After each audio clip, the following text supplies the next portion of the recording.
Good morning, and welcome to Magic in Mind. We are here for a brand new lunar cycle, and through the course of this lunar cycle we are going to be deepening into your seer self, the part of you that is deeply connected to intuition, to instinct, to perception, to all forms of perception, and to discernment, the ability to choose. And we are going to be moving towards and building towards two lovely events at the end of the month. We have the Rune Magics Masterclass on the 30th of April. It's a wonderful way of getting to know how I work with the runes. If you want to come into deeper study with me, or if you're just interested in Rune Magics and you'd like to know a bit more about working with them, then you can join the Rune Magics Masterclass on the 30th of April. And then we have our Reclaim Retreat coming up, and we're going to be working with the Seer, which is why we have this month building towards that retreat, and that is on the 7th of May.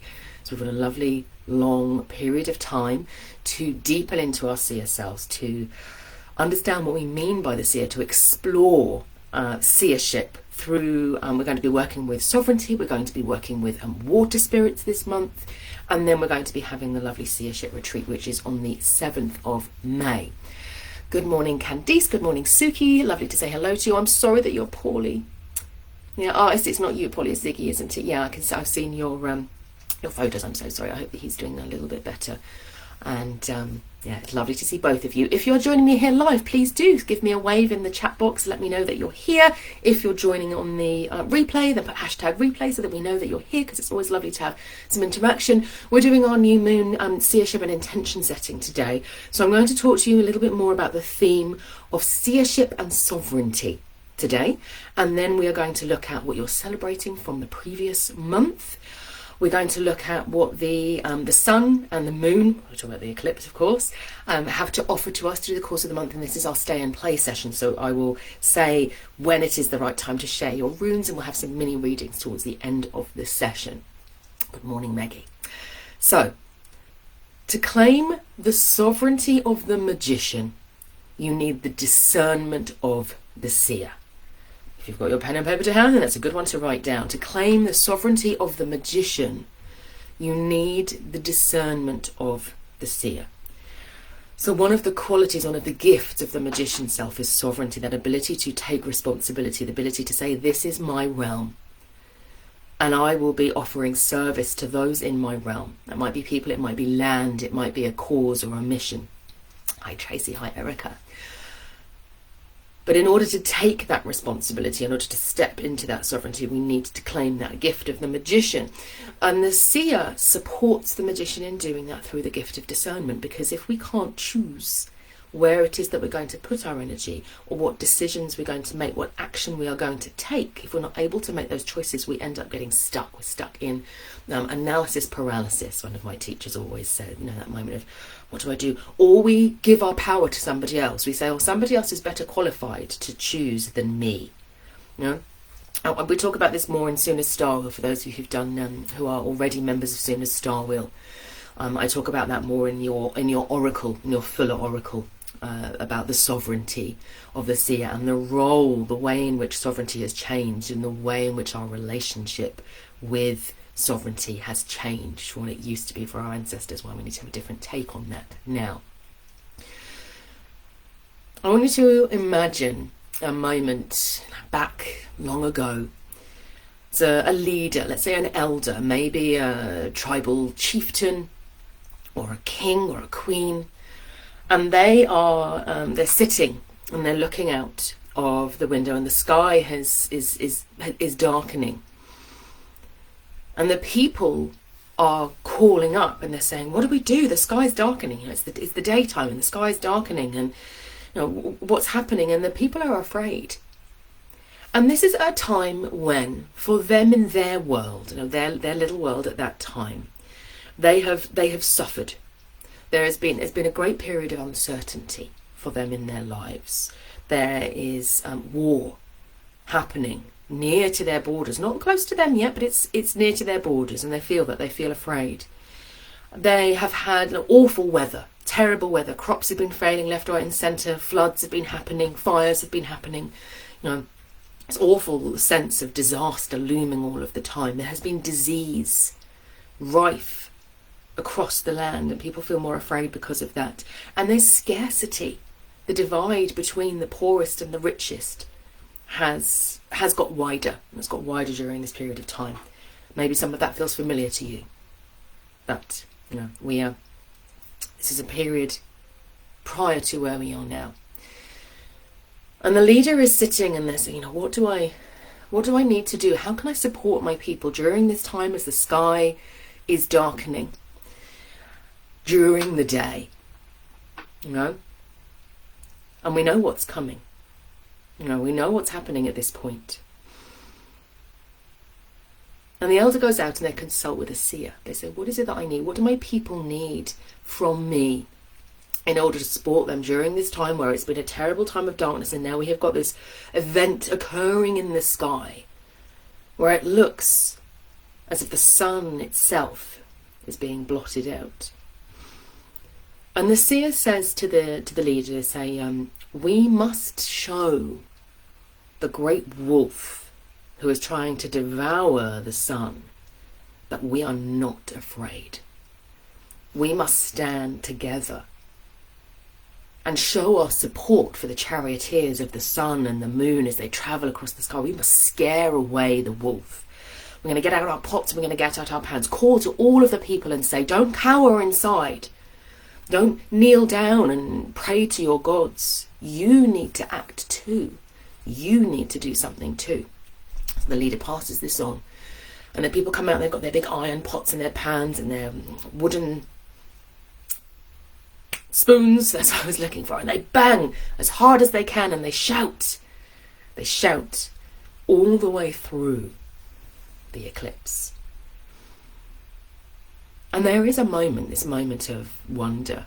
It just so happens that this particular people are right in the path of this amazing event where it looks for a moment as if the sky is completely black, and then suddenly there's this ring of fire around the dark orb, and it's like a promise.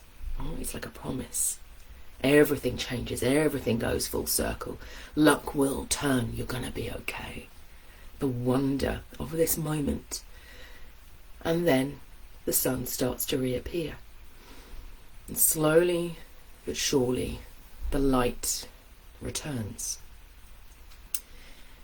And here's the thing. Nothing has changed, rationally speaking, as a result of what the seer advised needed to be done during this time. And yet, the people emerge from this event not only with a sense of the wonder of the universe, which the people who get to witness the solar eclipse today, jealous, will have. I remember standing on Harrow on the Hill, an old Anglo-Saxon burial site, where I was born, and watching a solar eclipse, a full solar eclipse one, and it was just, it never goes away, you never forget it. It's an amazing experience. And there is a wonder, but there's also this feeling of smallness.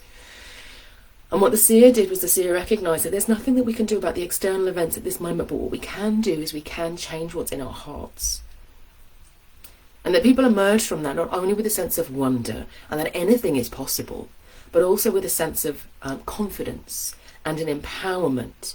I stood up against the fear.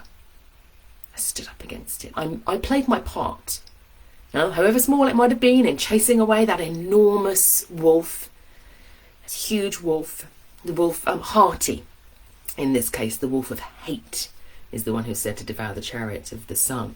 Now, I think that there might be a bit more to it, if I'm honest, because I look at it and I'm like, I reckon that they would have known that it was like the moon and the sun doing things together. But Skoll, the wolf of mockery, chases the moon, and Hearty, the wolf of hate, chases the sun. Then the eclipses were seen as being times when these great wolves would lock their jaws around the sun or the moon. I read a really lovely piece yesterday with someone saying it's like the moon is trying to take a bite out of the sun, and I was like, oh, that's interesting. But the seer recognised that this was a moment, or a make or break moment, for people in terms of their sense of their own energy and their own power in the world. And this is important because the seer doesn't say, as a, you know, they didn't say like go and pray to your gods, give your power away and say, you know, put this in the hand of the gods. And they didn't at that point have science to sort of explain what was happening. And I think the challenge for us in the modern world is that we can take the scientific path and it blocks out everything else. You know, it's just right, that's the scientific path, this is what's happening and nothing else is happening. You know, everything else is just you know, subjective human experience, which is meaningless. You know? And then religion says this is a great celestial event which is in the hands of the gods and you're not in any way part of it. And both of them deny the power of the seer. You know? Religion says, no, we're looking into the future, you know, is not a good thing. Not all religions, but, you know, sort of big monotheistic ones at the moment. And science says, no, there's no room for that. There's no room for for meaning making. We don't look at meaning, we look at facts. The seer doesn't do that. The seer doesn't say there is no room for science in our lives and there is no room for religion in our lives. What the seer does is the seer says, what I do is I look at the options that are available to me in the moment and I choose which one is right today. You know, today, what is needed? Today, is it reaching into the realms of science and saying, right, let's learn more about how the eclipses work? Or today, is it we need to gather together and pray and be with our gods and surrender to what is happening? Or today, is it that we need to perform a ritual with our pots and pans and to be out there and to unleash our magical selves, you know, and to feel as if we're participating, we're part of? That's the difference for me. The fundamental difference is that the seer does not deny any of the possible pathways that are available to us as human beings and say, no, it's this path or that path. And I think that that's important for us in the world today. And through the course of this lunar cycle, we have our eclipse. So the sun is in Ewaz, the rune of partnership, of collaboration, of speed, of instinct and intuition, and of the unconscious, the partnerships between the conscious mind and the unconscious mind, between the dream world and the waking world. All of these things are embodied with the Ewaz rune. I'll see if I can find my Ewaz rune. So the sun is in Ewaz, and the new moon that is also, you know, today, is also in Ewaz. So it's an incredibly powerful time for this rune of partnership, this rune of partnership and cooperation and collaboration.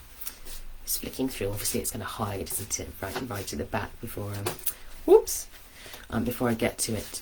And the important thing with the Ewaz rune is recognizing that it offers us not a set of rules. Here we go, there's the Ewaz rune. You can see it as like almost like it can be two horses looking at each other saying, I like you. You know, it can be two people holding hands. It can also be like a structure where two people are leaning in against each other. If you imagine the hands and they're like leaning into each other. And there is a sense of recognising that your centre of gravity, if you're leaning in against each other and you've put your hands flat against each other and you're just allowing your weight to move backwards and forwards, the centre of gravity changes and we subtly shift our weight to support each other, you know, until we find equilibrium. And then the situation changes again and we need to shift again. And Ewaz is that sort of partnership. It's not like Gibo, which is the rune that looks like an X. It's not here are rules, here is a contract that says I will do this and you will do that, and that's how the balance will be maintained. It is a continual shifting, a continual responsiveness to each other and a continual responsiveness to the moment. And it is that a time when the veils between the worlds, which often we can feel them opening, often from this point actually, but they tend to, you know, then we're moving towards Beltane at the end of the month when we move into early May. But it's like this solar eclipse and this new moon are basically saying, right, veils are open, coming through. You know, it's that ability for us to collaborate with the unseen and to collaborate with our seer who says, right, in the moment, what is needed? What's required in the moment. So Maggie, I love that you're going to get your pots and pans out today. Yeah, I think it's a nice thing to do. I've got my children at home today, so I think we'll go out and take our pots and pans out. We might not be able to see what's happening, but we can support our brothers and sisters from across the globe as the solar eclipse is occurring. Okay, so let me know, those of you here live, lovely to see all of you, from the month that's passed, from the lunar cycle that has just passed, what are you celebrating? What are you celebrating as we stand in this moment of like celestial power, in this moment of celestial power? What are you celebrating from the previous cycle? What has made you happy? What's made you joyful? What have you achieved that you think, you know, yes, that's really, I just feel good about this. This is a little bit of the banging of the pots and pans at this point. We're banging our own pots and pans here. Grace says graduation and new beginnings. Yes, indeed. What a lovely, lovely celebration. And it's nice as well, isn't it? I really like, Grace, that a lot of people say I'm celebrating graduation, and maybe not recognising that a moment of completion, when we complete one thing, is also an opening to what else is possible, isn't it? It's that completing well one cycle and then beginning a new one and looking forward to it and saying, okay, how do I fully receive what I've achieved? I might talk about this with I work in universities quite a lot, and I work with people who have had they've done leadership programs, they've gone and they've asked people for, you know, what they think about them as leaders, and they've got lots of feedback, and it can be a bit frightening. And we always say, you know, how do you receive that? How are you going to celebrate having taken the brave step to start a new qualification, step into a new role, take a stand for something that you believe in? Because we need that ritual of celebration, don't we, before we can move on to the next thing.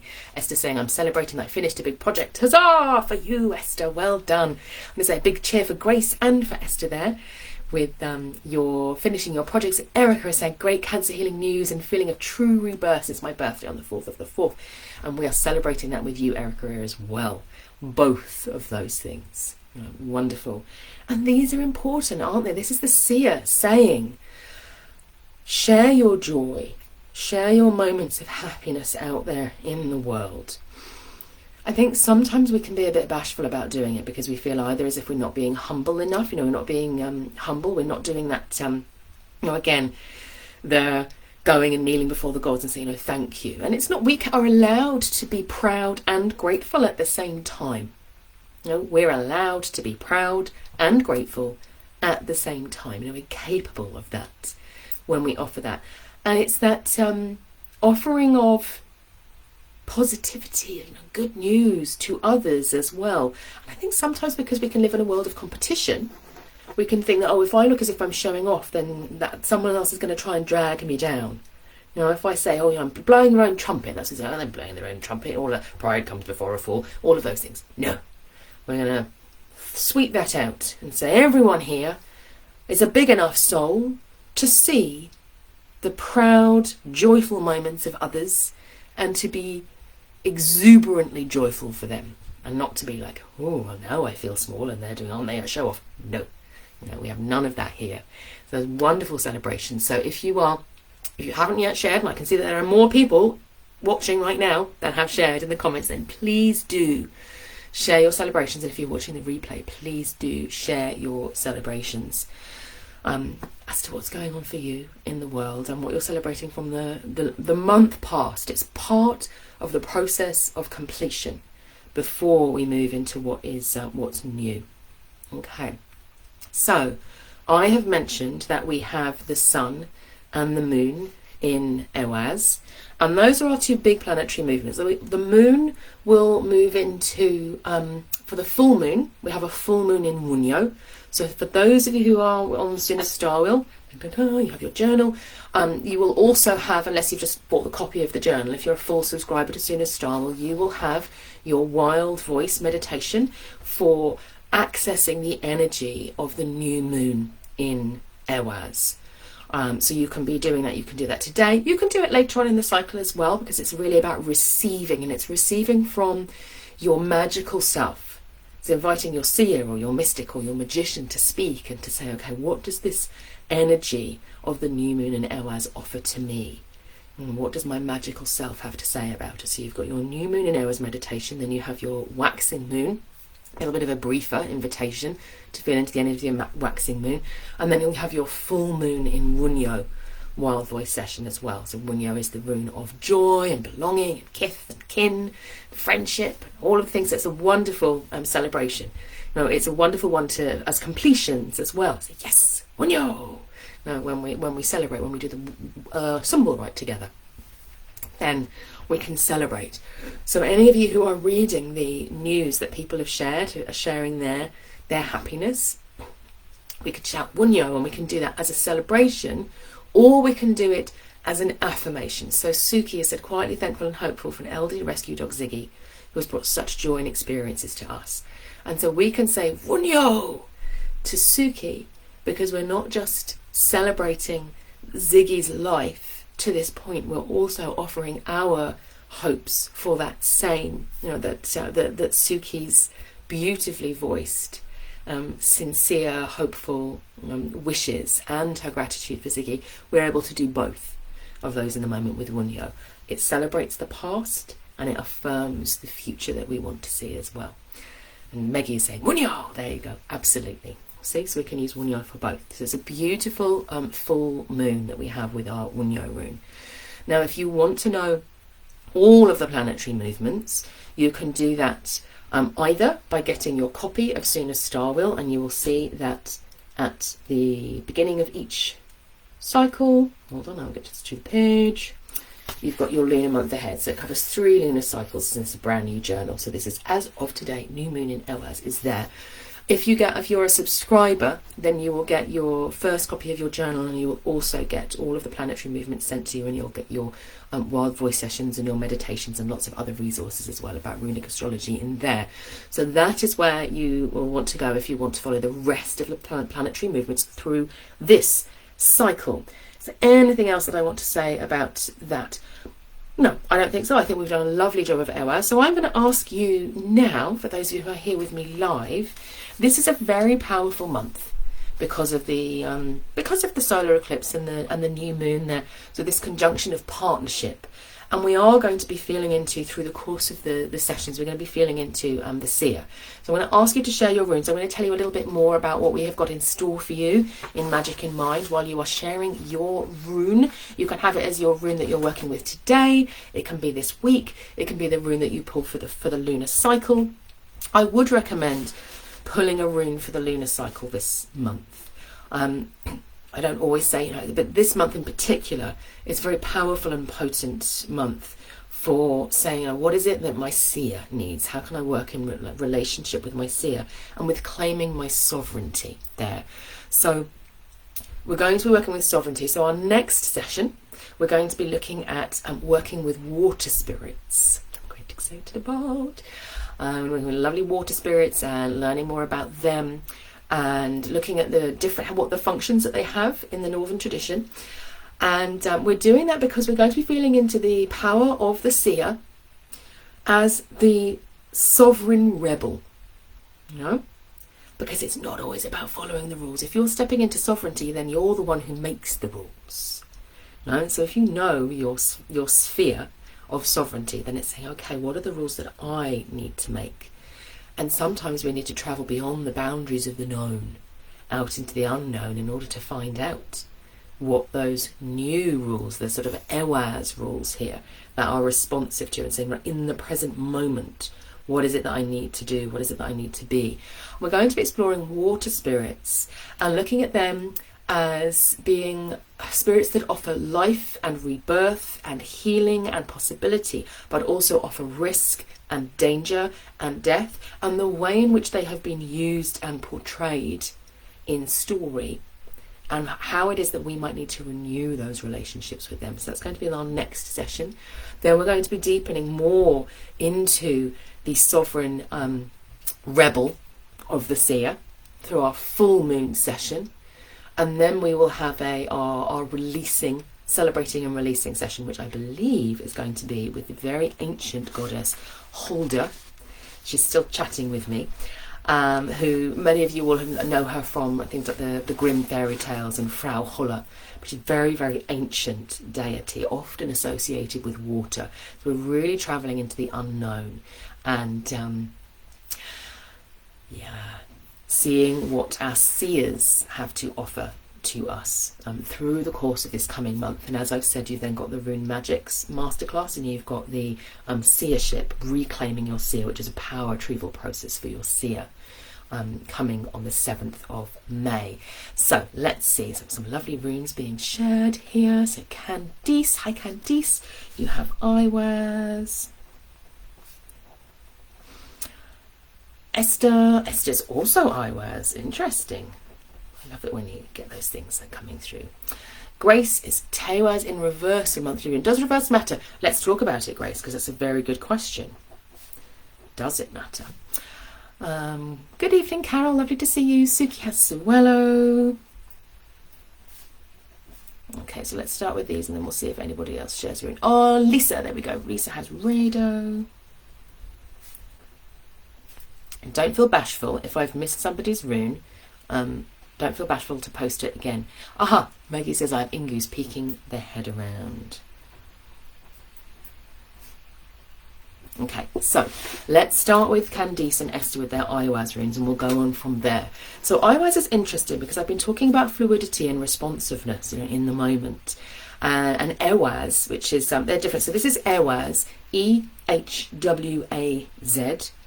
which is the rune of partnership and the steed. And it's very, it has got that responsive, reciprocal, collaborative energy within it. It's fluid, it's flexible. And then we have the Iwaz rune. Very easy to confuse the two because there's only one letter different between them. E-I-H-W-A-Z,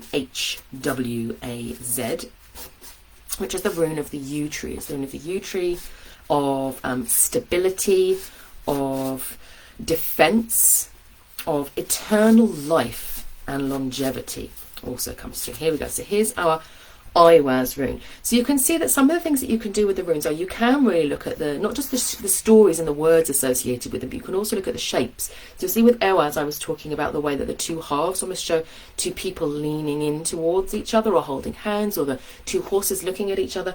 The Iwaz rune is the tree. No, it's the yew tree, or the yew staff is sometimes called. It's sometimes referred to as the wand as well. It's a channel of energy, and you can see it's got a little flick at the bottom and the top of its shape. So it is also, if you think about a tree, it can be like this is the root system at the bottom, and there's the branch system at the top, and it's this core, the core of the tree, the trunk of the tree that it brings.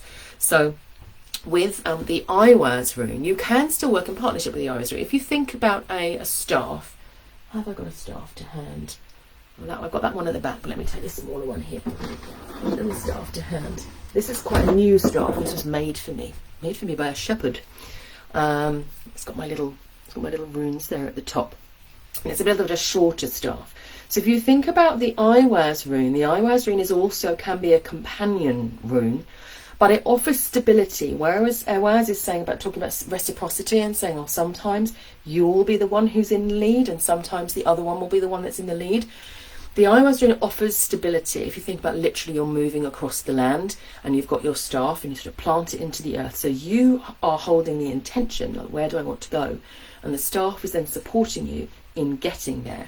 So you can act like that, where you can also, in ceremony, if you're working with seed rites, I used to like to use my staffs as seed rites a lot. I will sit and I'll place my staff into the ground, and it can make the circle, it can make the space, you can channel energy through it, and it will hold the space above and the space below, and then you can work within it. So you can say, okay, Iwaz rune, will you hold this energy for me? And when you're working in seed rites, if you are journeying down into the underworld, you can plant your staff in front of you, and then I will sway. My body is swaying, but the Iwaz rune is holding the center, it's holding the power, it's creating stability, through its work. So you can charge a wand or a staff with the Iwaz rune to bring you that stability and power. Now, so for Candice, feeling into that, for me there is something there about the energy for you of the sky coming down and rooting in the earth, and then the earth energy rising up and offering back to the sky. It's this slow and controlled reciprocal movement of earth and sky. There's a grounding of the sky energy, like ideas And actually almost, I could see this as being when you've got, almost like you feel as if there's too much energy in the head, really feeling that moving down. The Iwaz rune can be used to symbolize the spine. If you're a healer, then we work with the Iwaz rune for healing purposes. And it moves down from the head, and it moves down all the way into the ground, so you can use the Iwaz rune to earth energy down. And equally, if you're feeling like, oh, actually I need more energy up in the head, I'm feeling that sort of sluggishness, then you can feel the energy drawing that up from the earth and draw it up into the head. So you can work on making sure that it's balanced, that the energy of earth and sky inside you are balanced. I think that's probably what the Iwaz rune wants to offer to you, Candice. Esther, I'm feeling more of the sense of the staff as partner. This is a long memory ago. A long time ago, I say a long time ago, it was when I was in secondary school. A friend of mine went to Ireland and came back with a little sticker, shillelagh, I think they're called. It was really tiny, and I had it as my key ring. And I who knows when I didn't know I was doing. It was very early experimental time still here with my runes, but I charged my shillelagh. It's probably terrible in terms of going across cultural boundaries at this point, but I was young. And I charged my shillelagh with the Iwaz rune, and it did. It was when I was at school, and I was like, oh God. Anyone else feel like that sometimes, and you remember that sense of secondary school and how you felt about yourself and just what was going on, and the hormones are everywhere, and just people are, the political dramas that it was a lot. So I used my shillelagh as a grounding energy. So it was a little bit like a mini staff that I could carry with me. So you can do that very easily. Anyone can make a key ring and have a little wand attached or a piece of wood attached and charge it with the Iwaz rune. And then you can just put your hand around it and hold it when you're feeling like, oh God, I just need to be back in centre, rooted in my own body and not being pulled out of myself by the drama that's unfolding right now. So that's what I'm feeling for you, Esther. Grace with your upside down Tewaz rune. So this is where the power of the seer comes in. So the sage likes to learn all of the runes, and that is absolutely correct. We start with the sage. When I work with everyone on Awaken, we start with the sage on getting your knowledge of the runes. So you can say, okay, so the Tewaz rune, it's it's victory, it's right action, it's the guiding star, it's the arrow shooting through the sky in the right direction. It's justice being served, and all of these things. So it's this very active, quite masculine principle as well. And all of these things, they're correct, and the rune poems will give you an even greater depth of understanding with them, and access to new parts of the Tewaz rune. And then you look at that and you say, okay, so when it's reversed and you put it upside down, surely that must mean that it's the opposite of all of those things. I'm going to lose, and I can't take any action whatsoever. I'm going to fail at everything that I do, and now I need to not do anything, and there's no guidance available. That can be possible. That's possible with a reversed meaning. But when you're saying this is a rune that I want to work with for the month ahead, and you're doing it as in the context that we do, it was where we ask the runes to come forward as partners to work with us. There are many other ways in which you can connect with the energy of Tewaz and pointing downwards, which aren't just about, I'm going to flip the rune over and reverse the meanings that the sage knows. So you can look at directionality there and look at what else might be possible for me in this context. So it might be about slowing down, about, smelling the roses is the expression I want to use, about enjoyment and pleasure, and saying that in order for you to know your next steps, in order for you to engage with that Tewaz energy so that you can move forward with speed and momentum and grace and to take action, first of all, you need to have done that piece around grounding yourself into the earth, into the moment, into the this is my yes, this is what I want to say yes to, particularly if you've just completed a cycle. You've done a big yes and you've completed. And the seer then says, okay, I need to now choose what my next best actions are. And in order to do that, I need to slow down, I need to stop. In order to feel what they might be. It's a little bit like, we were talking about the Iwaz rune, maybe that's why your rune has come up immediately after the Iwaz rune. It's a little bit like planting your staff or your sword down in the ground for a period of time and saying, you know, I'm not going to take any major decisions yet. I'm still feeling into what's right. I need to center into my own truth. So Tewaz is also a rune of truth. I need to know what my truth is and claim it as mine before I move forward. I'm almost seeing, I want to say grappling hook. It's not quite that. It's, they always, in action movies, they have these things where they shoot. Somebody will know what these are. I don't know. They shoot and this like metal thing flies out and it attaches on to something, and then, you know, Mission Impossible, they're swinging across between the buildings because the little grappling hook has secured. Or when you do roll plugs into plasterboard and it opens up behind it and then you can't pull it out because it's open behind. It's like that. It's like your Tewaz rune is saying, before the archer releases the arrow, they make sure that they are secure and they take aim, you know, and they root themselves in the earth and they feel back to where they need, and then they release. That's what I'm feeling with your Tewaz rune, Grace. So yes, upside down does mean like different to a certain extent, and again, your seer will know, and you just look at it and you go, oh, how does this feel to me today? What is it offering to me today? That's when your seer is activated rather than your sage saying, like, this is what the runes mean and this is what I've read in a book. Okay, so then we've got Suki with your Suelo rune, which is lovely to have after the Tewaz rune. So the Tewaz rune is the rune of the star, Suelo is the rune of the sun. Very nice rune to have at the point of the solar eclipse.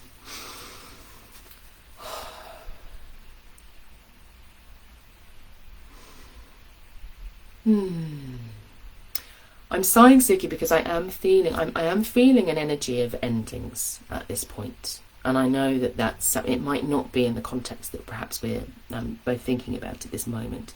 But it is that moment where the sun is obscured and you can't see what's moving forward. And I think I'm reminded of the story.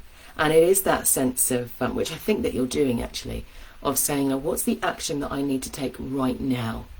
Do I need to be banging my pan and saying, right, you know, I'm going to push this away, I'm going to take action, I'm going to stop this from happening? Or do I need to be in silent communion and in stillness and peace and accepting whatever might happen? Or do I need to be in like rational logical mode, right, I've done everything that needs to be done on the scientific path? So I think that what Suelo rune is offering to you is that sense of saying, during this period of time with your lovely Ziggy, and I think about Ziggy and I think it's very one of the words for Suelo is seagull. You know, I can hear that sort of Ziggy sound in it. There's a celebration of Ziggy within that, and the life, you know, I'm finding the Suelo rune and the life and the joy and the light that you have received from the relationship, and a celebrating of that. And there is a real responsiveness here. I would say almost like minute by minute or hour by hour to say, okay, what do I need to bring now?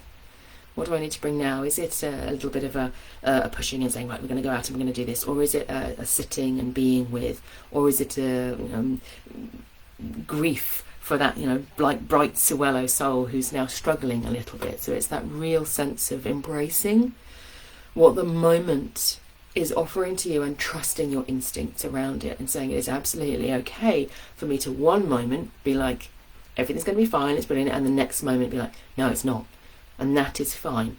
You know, you're allowed to be in that. You're allowed to change your mind as many times as you want to. You're allowed to do whatever it is that you need to be there with Ziggy. Is I think that what's coming through with the Suelo rune. So I hope that that's helpful for you. Okay, then we have Lisa's Rado rune. So we're still in momentum, and actually it's interesting, even the Iwaz rune has offered the walking, it offered its staff analogy, didn't it? So we had our Ewaz rune at the beginning, which is the rune of steed and speed. We've had Iwaz with the walking, we've had Tewaz, which is the movement of the arrow. We've had Suelo with the movement and the responsiveness in the moment to what's happening. And it's also, you know, it's the sun moving across the sky. Now we've got Rado, which is the rune of the road and the rider and rhythm. And I think, Lisa, for you, that's what I'm feeling with Rado, is this deep sense of rhythm. And again, the sovereignty piece is coming out for me here. The sovereignty of you as a leader of ritual and rhythm. There is one of my teachers I spent a year working, and we were looking at claiming the power of spiritual matriarchy. And I said, oh, that feels a little bit big. But it was that recognition of leadership in our homes and in our communities and how we set pace. And I think it's about claiming that power for yourself, Lisa. It's not about, it's almost saying that you already have a personal rhythm, and it's recognizing the role that you take in providing that rhythm for others, in providing that sense of groundedness and stability and moving from one moment into the other, which is such a it's such a blessing for people in times of uncertainty, to have those rituals that guide us when everything else seems to be like falling apart around the edges, that we can feel into that. So yes, that's what's coming through for me, for you there, Lisa. And then we've got Meggie, la la la, with our Ingus rune. Let me find the Ingus rune here. So now we're moving more into a little bit of stillness.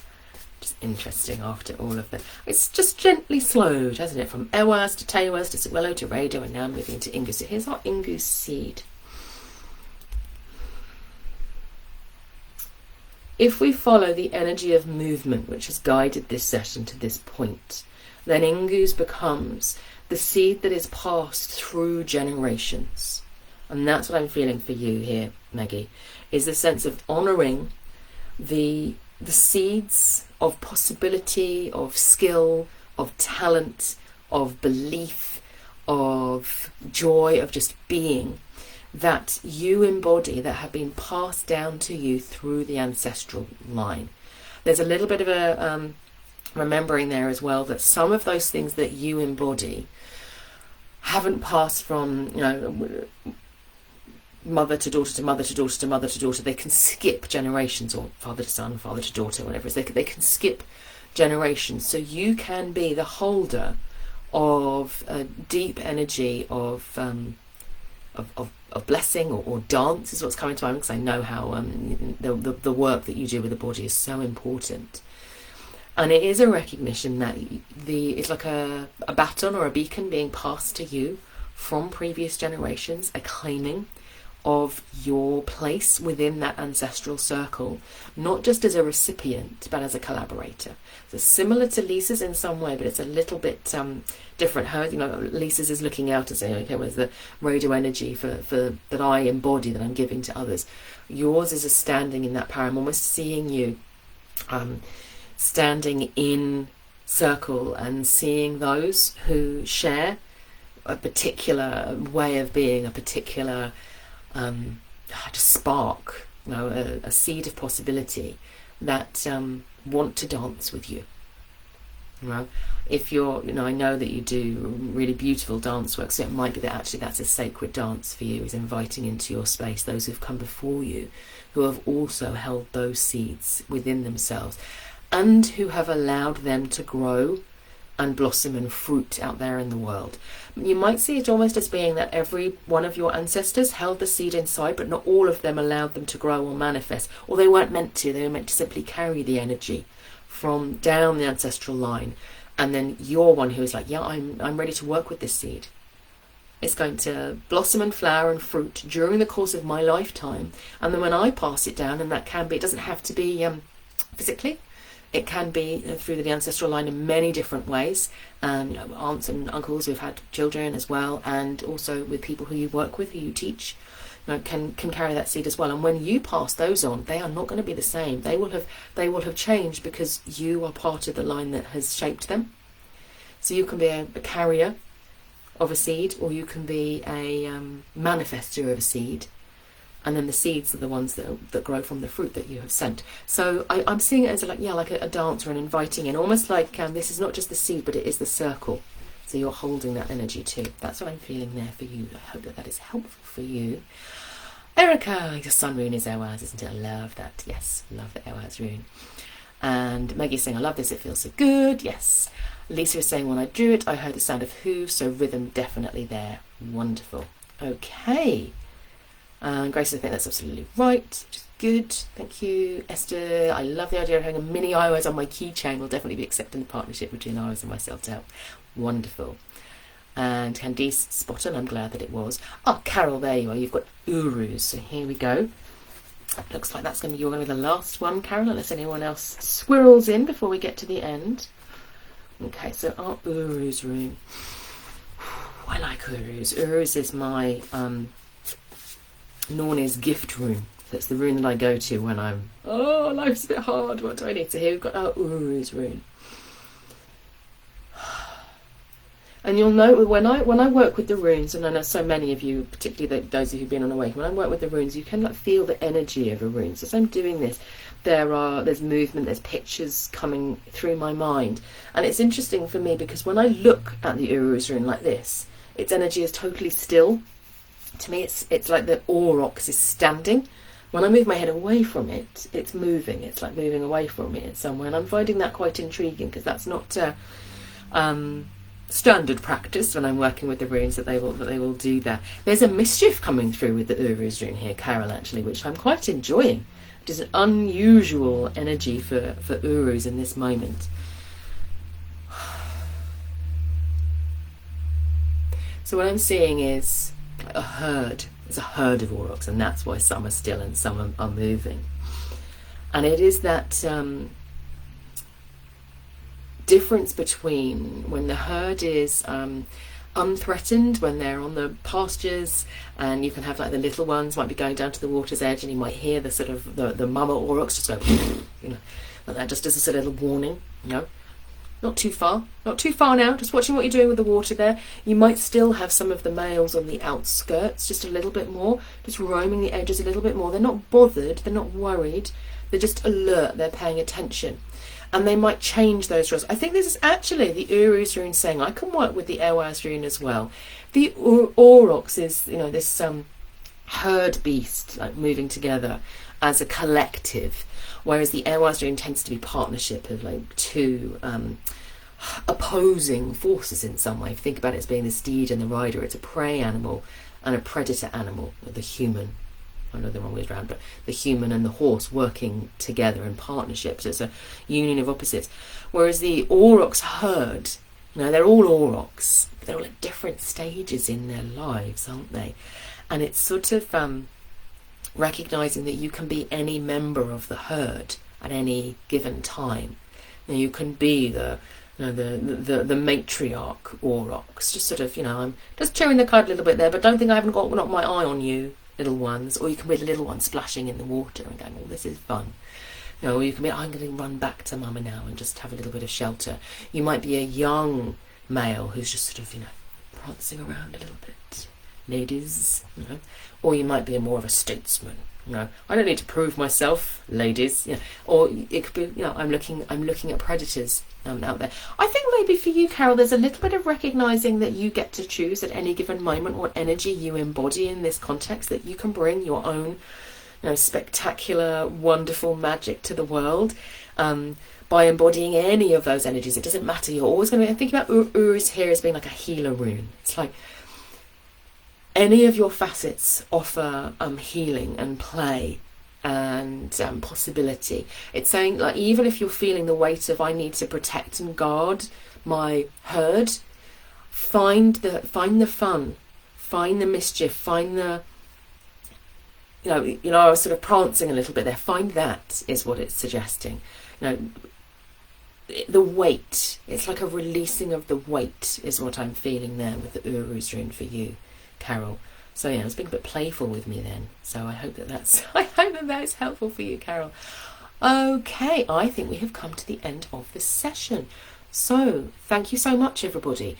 As a reminder, we have the Rune Magics Masterclass coming up on the 30th of April. We've put it in, you know, like a nice Valpurgis night or Beltane, whichever you prefer. So it'll be lovely magical energy for us to work with, to do some beautiful transformational work together.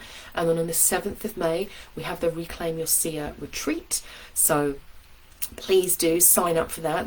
There've just been all of the Reclaim retreats, all of which have run once now, are such profoundly transformative experiences. It's very, very deep magic of power retrieval taking place through them. So they're highly recommended. And I look forward to seeing all of you at our future Magic in Minds through the course of this lunar cycle. If you've tuned in halfway through, do go back through the video and you'll see I've talked about the sessions. I will also be sending out your month ahead email to everyone who's on the newsletter. You'll get your month ahead, which has all of my free events, my paid events, and what's happening inside of the programs as well. So you can see what those events are just down at the bottom of the your month ahead email. So lovely to see all of you. You take care. And I will see you all very, very soon. Have a wonderful, powerful day of new moons and solar eclipses and whatever it is that you need.